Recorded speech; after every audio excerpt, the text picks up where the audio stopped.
안녕하십니까. 오늘은 6월 26일 토요일 아침입니다.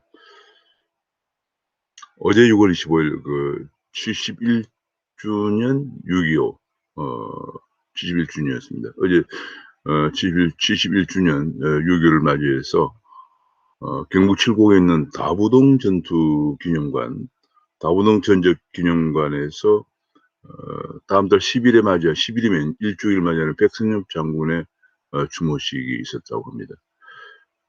백선 장군은 다음 달 10일에 일주기를 맞이하지만은 정부에서나 뭐 아무 관련 단체 아무 곳에서도 일주기 기념식이 없는 것을 확인한 시민단체에서 사단법인 국가원로회의와 백선엽 장군 기념회에서 추모위원회를 준비해서 어제 백선엽 장군이라고 하면 빼놓을 수 없는 다부동 전투를 기념하는 다부동 전투 기념관 현장에서 어제 추모식이 있었다고 합니다. 1950년 6월 25일 새벽에 기습 남침한 북한은 그야말로 파죽주세로 남한을 점령하기 시작해서 마지막으로 낙동강 전선까지 밀고 내려왔습니다. 당시 상황은 낙동강 전선과 부산 일대 일부를 제외한 전 국토가 북한의 침략에 무너진 상태였고, 그 부산 일대와 낙동강 전선을 사수함으로써 대한민국이 끼었고 무너지지 않고 그 후에 이제 메가드 장군의 인천 상륙작전이 감행되면서 다시 승기를 잡아서 북진을 하게 되었던 그런 상황입니다. 그런데 그 낙동강 전선을 사수한 전투가 바로 낙동강 상류에 있는 현재 경북 칠곡군에 있는 다부동이라고 하는데 고지를 점령하는 전투였는데, 북한이 점령하고 있는 다부동 고지를 그야말로 목숨을 무릅쓰고 완전히 선두에 서서 진두지휘해서 다부동 고지를 다시 탈환한 사람이 바로 그 당시에 육군 1사단을 이끌던 바로 그 백선엽 장군이었습니다. 그것 때문에 이제 대한민국이 그 당시에 승기를 잡고 다시 북진을 하게 돼서 오늘날 대한민국이 존립하게 된 그런 배경이 되었다 해서 다부동 전투 기념관이 설립되었습니다. 그런데 지난해 그런 그 백선엽 장군은 이제 그 공로로 인해서 한국에서 최초로 사성 장군이 되었습니다. 전쟁 중에 1952년에 육군 참모총장에 임명이 되었고 최초의 사성 장군이 되었습니다만, 되어서 이듬해 합참의장을 끝으로 예편을 했습니다.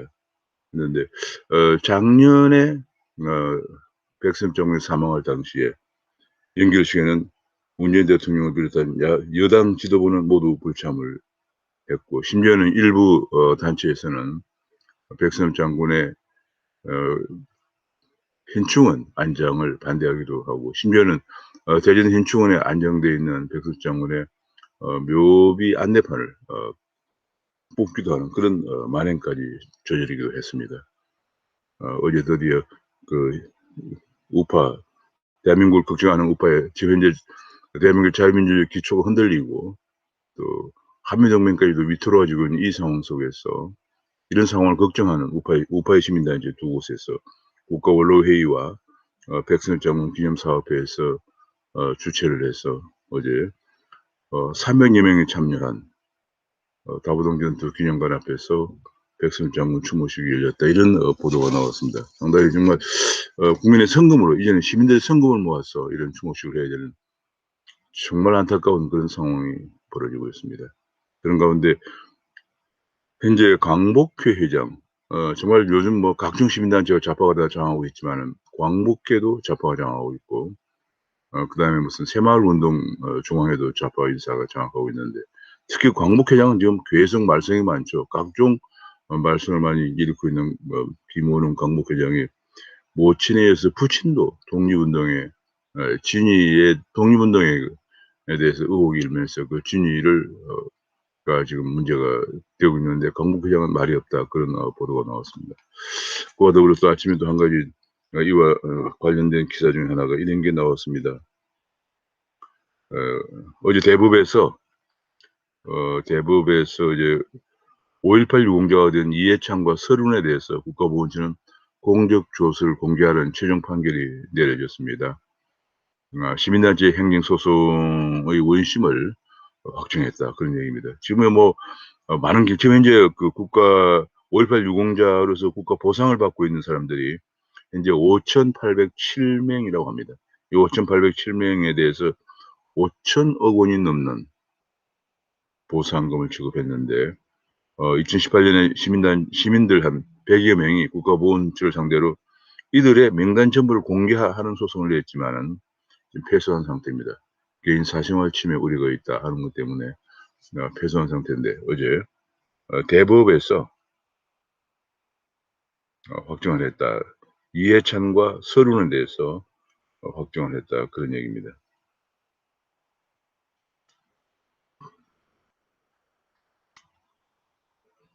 이렇게 된 그 배경이 김민태 전 자유한국당 의원이 2019년 이 전 대표가 기자간담회에서 이해찬 대표죠. 기자간담회에서 나는 80년도에 광주에 가본 적도 없는데 유공자가 됐다라고 하는 발언을 했다고 합니다. 요새 얼마 전 이해찬 그 전 대표의 발언이 정말 좌충우돌한 발언이 많았었는데 그런 발언을 근거로 해서 이제 그 국가보훈처에게 공적 조서를 공개하라고는 그런 그 시민들의 요구를 어제 24일에 그저께군요. 24일에 대법원에서 확정 판결을 내렸다. 그런 보도가 나왔습니다. 점점 뭐 사실은 진실은 밝혀져야죠. 그런 가운데 어제 그 검찰 인사가 있었는데 지금 뭐 검찰 인사는 완전히 지금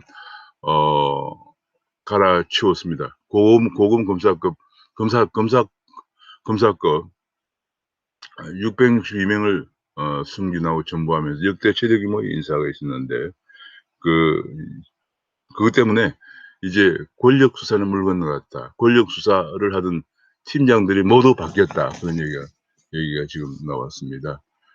지금 뭐 그래서 권력 수사, 월성 원전이라든지 혹은 이용구 사건이라든지 김학의 사건이라든지 각종 정권 사건들이 모두 지금 물 건너갔다. 전부 다 바뀌어버렸다. 그러니까 수사에 영속성이 없는 거죠.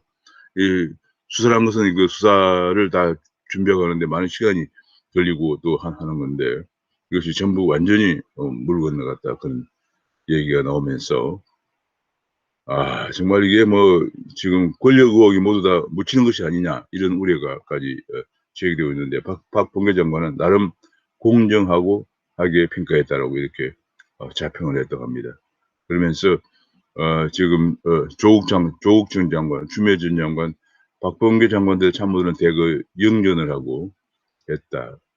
그런 얘기가 나오면서 지금 뭐 완전히 권력형 비리를 수사한 사람들 모두 다 지금 그 되고 또 교체가 되면서 권력형 비리 수사가 사실상 이 정권 하에서 불가능하게 되는 것이 아닌가 하는 그런 우려가 제기되고 있는 그런 상황입니다. 참 여러 가지 일들이 굉장히 참 많습니다. 그런 가운데 어제 우리나라에서 그 주가가 어제 급등을 했습니다. 주가가 급등을 해서 어제 3,302를 코스피가 3,302를 기록해서 코스피 사상 3,300을 처음으로 3,300을 넘는 기염을 도했습니다.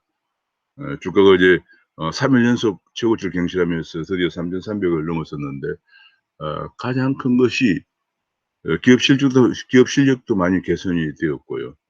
또 한 가지는 최근에 미국에서 법인세 상원의 바이든 행정부 상원 조당파가 미국의 인프라 투자에 합의를 했다는 겁니다. 인프라 투자하면서 미국 주가가 또 급등을 했고요. 또 한 가지는 미국에서 연이어서 파월 연준 의장이 미국의 물가 상승률이 소비자 물가 상승률이 5%를 넘고 있는데도 이 인플레이션이 지난해 그 코로나 때문에 물가가 하락했던 기저 효과 때문으로 일시적인 현상이다라고 계속 연이어서 주장을 하면서 시장에서 예상하고 있는 금리 인상 임박설을 계속 누그러뜨리는 반박하는 그런 발언을 연이어서 하면서 미국 주가가 오르고 있는데 그런 것에 힘입어서 한국에서는 금리를 올린다고 하는 그런 보도가 나오고 있는데도 불구하고 어제 코스피가 3,300을 기록하면서 사상 최고치를 갱신했다. 근데 이제 한 가지는 그런 사상 최고치에 도달하는 과정에서 우리의 그 개미들은 동학 개미들은 별로 큰 이득을 보지 못했다. 그런 보도가 나왔습니다. 예, 동학 개미들이 사실은 이익을 내기가 쉽지 않습니다. 기업 분석에 대해서 시장 동향과 전망, 기업 동향과 전망을 분석하는데 분석력이 아무래도 딸려서 흔히들 허딩 비헤이버라고 그래서 추종하는 그런 투자를 하기 마련인데 추종하는 투자는 언제나 상투를 잡거나 뒤따라가기 때문에 이익을 내기가 쉽지 않죠. 그래서 사실은 그 주가가 우리나라 코스피가 보면 상당 기간 동안 이제 한 400, 500대를 지속하다가 또 1000대를 올랐었고요. 1000대를 올랐었다가 또 2000대를 올랐었고 이렇게 그리고 3000대 올랐었는데 예를 들면 인제 그 뭐 400~500대에서 1000대로 올라선 것은 1986년에 처음으로 경상수 흑자라는 어떤 큰 모멘텀이 있었기 때문에 올랐었고요. 그다음에 인제 1000대에서 2000대를 올라선 결정적인 계기가 바로 인제 2000년대 중반에 있었던 간접 투자 붐입니다. 펀드 투자 붐이죠. 그러니까 전문가들이 펀드를 형성해서 전문가들이 인제 투자를 해서 이익을 남겨주는 그 펀드 투자 붐이 있었는데 그것이 왜냐하면 개인의 그런 그 어 시 시장 동향이나 기업 분석이 아무래도 떨어지기 때문에 전문가들이 펀드를 통해서 투자해 줘서 이익을 어 남겨주는 그런 간접 투자 붐 때문에 코스피가 2,000대 올랐었는데 이번에는 거꾸로 3,000대 올랐으면서는 동학 개미들의 특히 그 영끌 투자 2030 세대들이 여러 가지 그 주택 마련과 집값이 너무 오르고 하면서 주택 마련 붐이 주택 마련 꿈이 사라지면서 주식이나 코인에 많이 투자하는 그런 현상을 보이면서 빌려 가지고 영혼까지 모아서 끌어모아서 영끌 대출을 받아서 심지어 투자하는 그런 모습을 보이면서 주가가 3,000을 돌파하고 어제는 드디어 3,300까지 돌파했습니다마는 개인이 추종 투자를 하는 개인 성향이 강한 개인이 이익을 남기기는 쉽지 않다는 걸 다시 한번 증명이 되었습니다. 하반기에는 드디어 이제 한국도 유동성 파티가 끝나고 이제 한원도 하반기에 한 번에서 2번 정도 금리를 올릴 것을 이미 예고가 계속되고 있는 상황이기 때문에 더욱더 개인의 투자는 유의해야 된다. 그런 보도가 나왔습니다.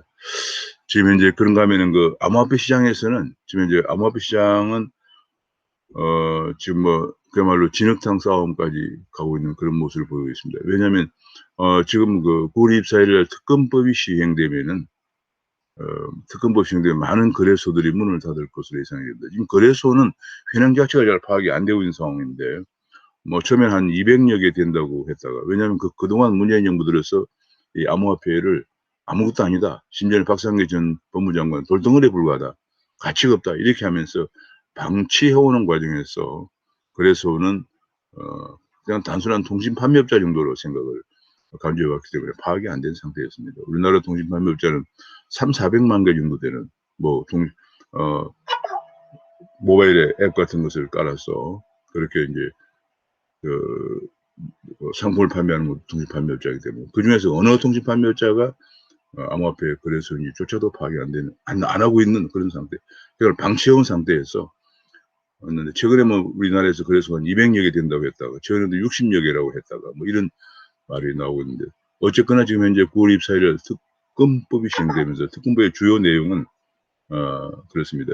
그 주요 내용은 정보 보호 체계가 제대로 돼 있는가 하는 ISMS 인정을 인터넷진흥원 등에서 받은 거래소 그것이 현재 한 20여 개가 받고 있고요. 그다음에 현금 결제 계좌가 개설되어 있는 현금 결제 계좌는 이제 현금으로 원화를 결제하게 되면서 아무래도 이제 은행에서 결제를 해야 되는데 은행에 현금 결제 계좌 개설되어 있는 거래소만 허가해 준다 이렇게 됐는데 현재까지 은행에 결제 계좌 개설되어 있는 은행이 4개밖에 거래소가 4개밖에 없거든요. 그러다 보니까 지금 고립살 이 3개월밖에 남지 않았기 때문에 굉장히 많은 거래소들이 문을 닫게 될 것으로 이렇게 보여집니다. 그런 과정에서 이제 아무래도 거래소가 많이 문을 닫게 되면 그 거래소에 상장되어 있는 암호화폐들이 상장 폐지가 되고 투자자들이 많은 피해를 입을 그럴 가능성이 굉장히 커지고 있습니다.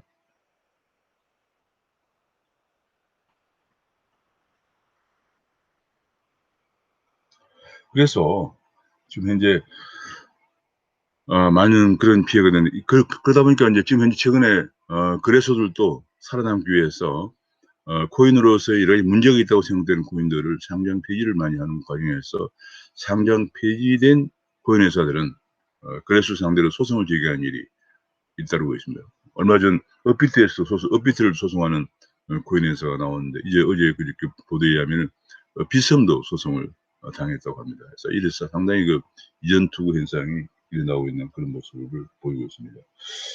지금 뭐 그런 가운데 어제 그러다 보니까 우리 지금 암호화폐 가격이 계속 떨어지고 있는 그런 상황입니다. 지금 현재 암호화폐 가격은 지금 뭐 전반적으로 보면은 글로벌 시장에서 비트코인이 $3,200 선 안팎을 움직이고 있고요. $4,000 선이 무너지고 $3,200 선 안팎까지 떨어졌고 이더리움도 $1,800 선에서 움직이고 있습니다. 한국에서 지금 보면은 비트코인이 약 3,700만 원 선에서 움직이고 있습니다. 한데 그리고 이더리움도 218만 원 선에서 움직이고 있는 그런 상황입니다.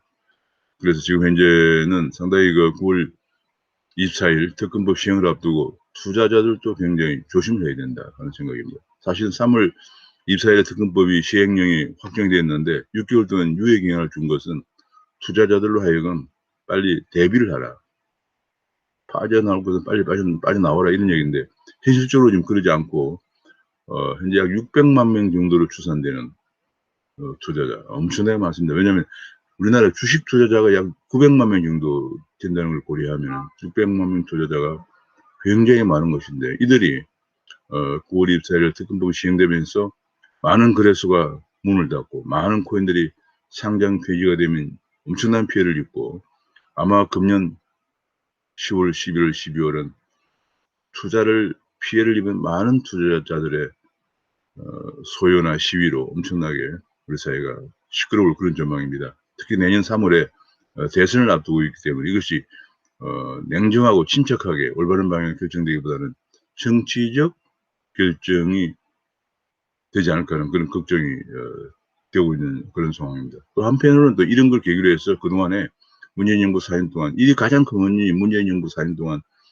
이 암호화폐를 아무것도 아니다고 그래서 방치해온 데 원인이 있거든요. 방치보다 한꺼번에 이 특검법을 시행하면서 이 특검법 시행이 정부가 원해서 한 것도 아니고 국제자금시장방지기구라는데 우리가 회원으로 가입되어 있는 회원국인데 국제자금시장방지기구의 권고에 의해서 법을 만들다 보니까 지금 그러다 보니까 제한적으로 산업을 진흥하기보다는 산업을 규제하는 방향으로 특검법이 만들어졌는데 아마도 엄청난 우리 사회, 정치사회, 경제사회, 뭐 정치경제사회에 큰 문제가로 대두될 것으로 경우에 따라서는 대선 판도에도 왜냐하면 투자자 피해가 몇백만 명이 되면은 대선의 당락이 적게는 60-70만 표의 차이로 뭐 보통 한 100-200만 표 차이로 당락이 결정되기 때문에 굉장히 큰 변수가 될 것으로 전망되고 있는 그런 상황입니다.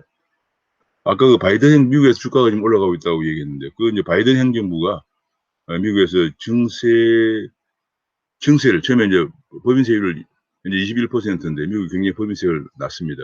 트럼프 행정부가 법인세를 낮춰서 경기를 진행해 왔는데 이걸 28%로 올린다고 했다가 그래도 이제 미국에서 기업들이 해외로 탈출하면 어떡하나 해서 글로벌 최저 법인세를 정하자 뭐 이런 얘기까지 나왔었는데 일단은 법인세 증세를 하지 않는 가운데서 인프라 1조 2천억 달러의 인프라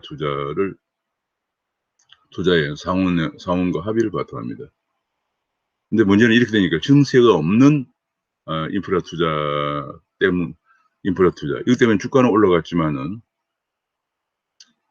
그러나 이것 때문에 미국은 지금 현재 잘못하면 재정 절벽 상태가 올 가능성이 커지고 있습니다.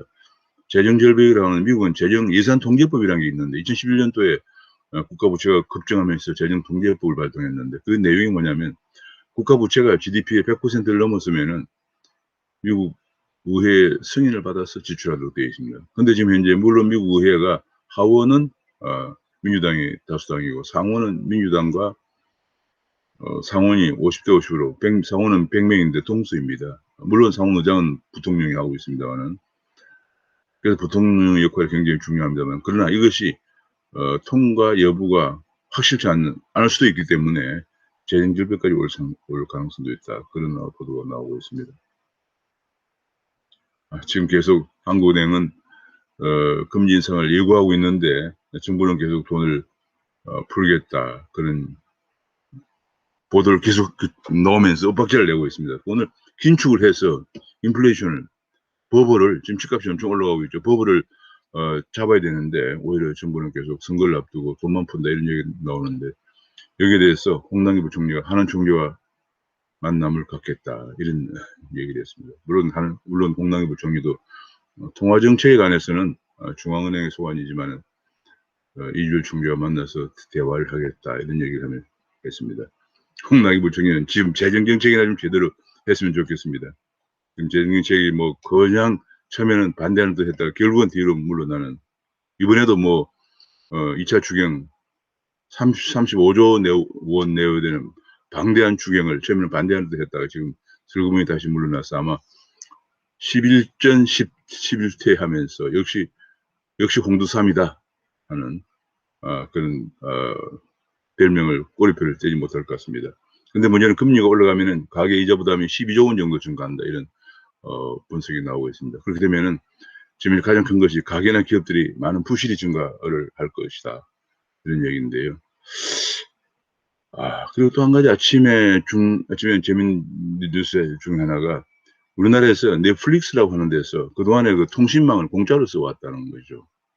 통신망이 우리가 지금 이 모바일폰을 쓰고 들고 있습니다만, 이 모바일폰의 그 통신망이 전부 다 우리나라 3대 통신사 KT나 SKT나 그다음에 LG U 플러스 이런 데서 전부 통신망을 깔아두었기 때문에 그렇습니다. 우리가 미국 가도 금방 우리가 그러면 이렇게 통신을 할 수 있는 것은 심지어 해저에 광케이블, 초고속 광케이블이 깔려있기 때문에 가능한 것입니다.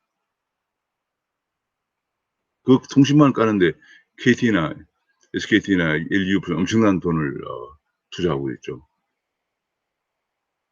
그래서 국내 업체들은 다 통신망 사용료를 내는데, 현재 외국계 업체들은 넷플릭스 같은 데서는 엄청난 넷플릭스가 그런 영화 다운받아 보는, 원래 OTT라고 그러죠.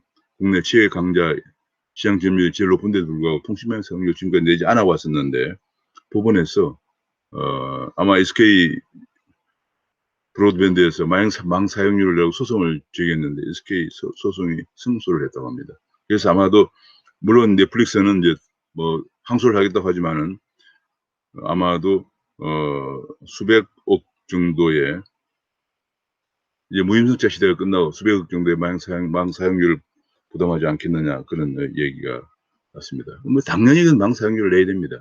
왜냐하면 망을 건설하는데 엄청난 천문학적 투자가 들어가 있고, 또 우리가 그 기지국 같은 것도 건설하는 뭐 그야말로 삼봉우리라든지 모든 건물 꼭대기 같은 데 다 기지국이 건설되어 있죠. 그런 거 엄청난 천문학적 투자가 들어가기 때문에 이걸 무임승차 한다는 건 말이 안 되죠. 금융결제망도 마찬가지입니다. 금융결제망도 은행들이 엄청난 돈을 내서 금융결제망을 깔아놓고 있는 상황입니다. 그렇기 때문에 우리가 모바일폰으로 편리하게 금융도 거래하고 지역결제도 할 수가 있는데, 이걸 또 무임승차하는 또 경우가 많습니다. 최근에 많은 그 경우에 이 무임승차 문제, 뒤늦게 여기에 참여하는 많은 빅테크 기업들 또는 외국 기업들의 무임승차 문제가 된 적이 있습니다. 당연히 이것은 뭐 망 사용료를 내야죠.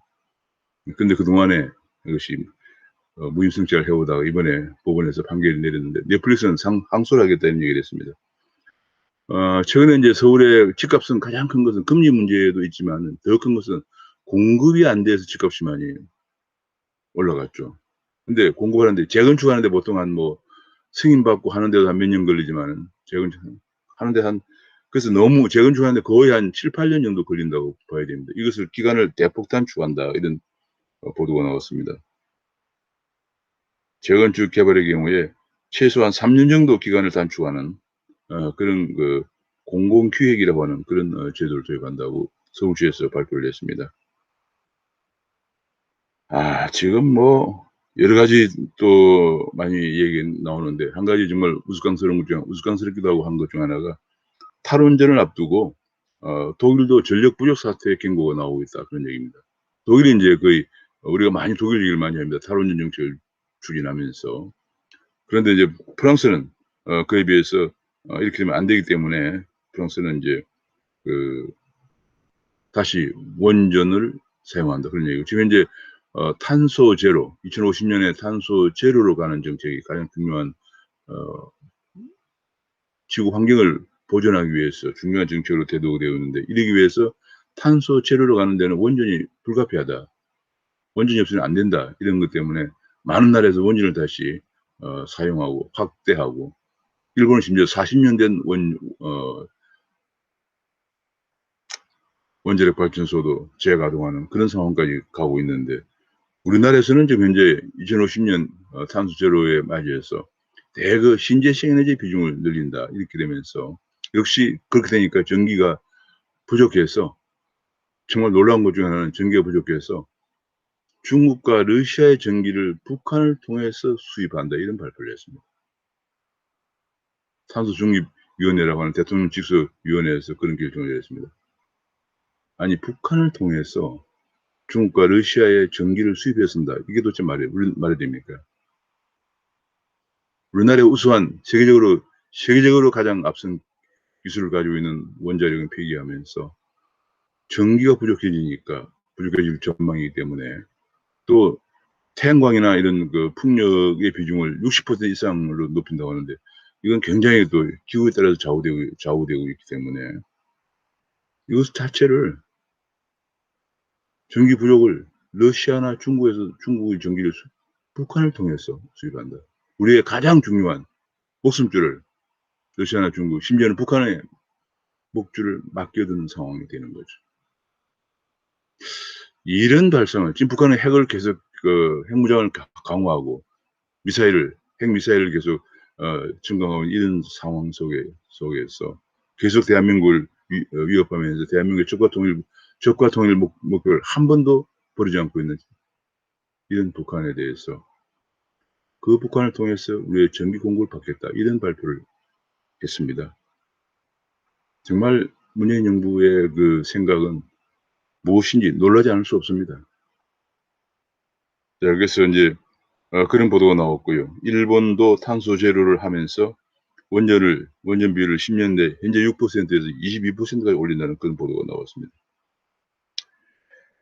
아, 최근에 또 한 가지 정말 쇼킹한 뉴스 중 하나가 청와대 반부패 비서관이라고 있습니다. 반부패 비서관. 김기표 반부패 비서관이 지금 이게 반부패는 건 그 공직자의 부패를 다스리는 그런 비서관이죠. 그 비서관이 물론 청와대 입성 전에 이런 짓을 했습니다마는 서울 마곡동에 65억에 상가를 사는데 54억 원의 대출을 받아서 샀다. 그리고 또 한 가지는 경기도 광주에 맹지를 구입하는데 바로 그 옆에 어 개발 단지가 있다는 정보를 먼저 알고 산 것이 분명하다 하는 그런 보도가 지금 나왔습니다.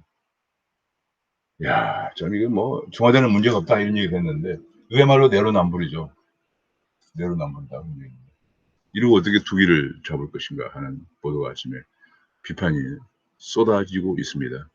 얼마 전에 LH 투기 사건이 터지면서 LH 투기 사건이 터지는데 LH 공직자 공공기관 직원들은 물론 관련 정치인들이나 관련 공무원들이 대거 개발 예정지를 사전 정보를 먼저 이용해서 투기한 사건이 드러났습니다만 지금 뭐 수사가 어떻게 되고 있는지 유야무야 상태로 가고 있습니다.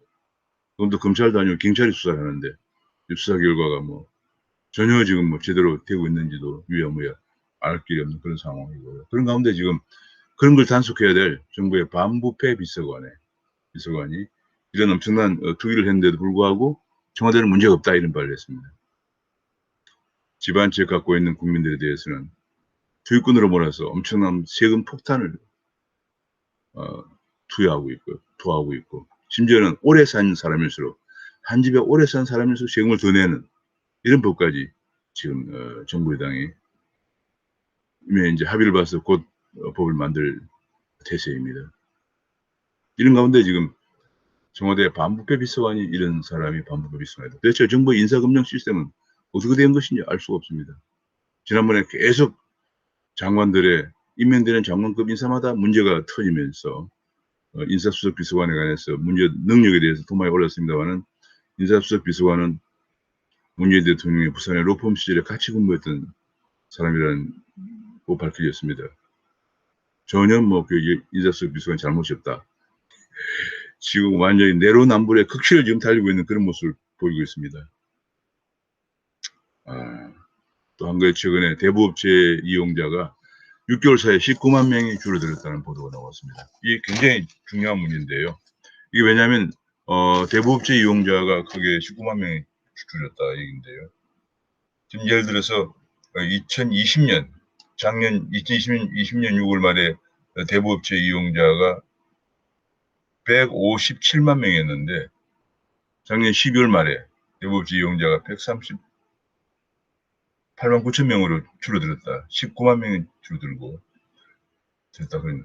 대출 잔액도 작년 6월 말에 15조 원이었는데 지금 14조 5천억으로 줄었다 그런 얘기입니다. 근데 이번에 이제 그것도 7월달부터 그럼 최고금리를 20%로 낮춥니다. 이건 최고금리가 24%일 때 얘기인데 다음 달부터 최고금리를 20%로 낮추면 더 줄어들게 되겠죠. 아마도 더 줄어들면서 근데 문제는 여기서 이제 대출받지 못하는 19만 명 어디로 갔겠습니까? 생활이 좋아져 가지고 금리를 대부업을 안 갔다 이렇게 본다면 얼마나 좋겠습니까? 지금 생활은 더 어려워지고 있죠. 서민들 생활은 일자리가 없어지고 자영업자들이 몰락하면서 더 어려워지고 있는데 그럼 어디로 가겠습니까? 불법 사채로 가게 됩니다. 생활자금이나 사업자금이 급전이 필요하기 때문에. 근데 불법 사채는 평균 금리가 400%라고 보도가 조사 결과가 나왔습니다. 평균이 400%고 일각에서는 1000%도 넘는다 그런 경우도 있다고 합니다. 400%라 그러면 1000만 원을 빌리면 이자만 연간 4천만 원을 내야 됩니다. 무슨 수로 한번 빠지면 빠져나오지 못합니다.